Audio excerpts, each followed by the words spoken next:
bulmasa,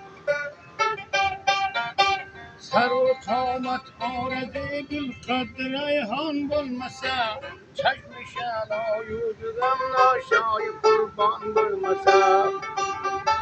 Bulmayın bu hacrida cismim ara can bulmasa.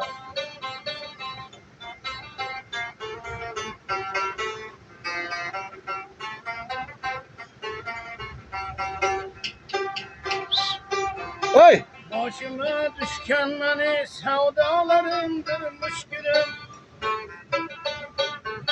La kalbir yoklamaydır kayda kaldın bitkulum. Serbesar hasretlerim şu heperi baştır gülüm. O yüzün bir görmesem mergin karanlıydır gülüm. Ravşan olmaz geceler ulmayı taban bulmasa.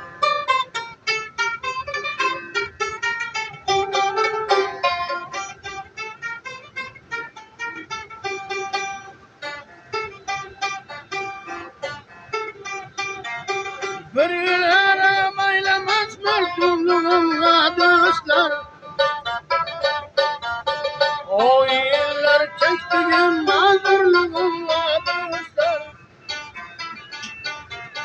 Yığlamayın bu dilkesin bir kesliğimle dostlar. Sorsanız sürülse mağdurluğumla dostlar. Sörgeli ahvalı darın ya kadından bulmasa. Hadi indi. Gene. Öldü mü?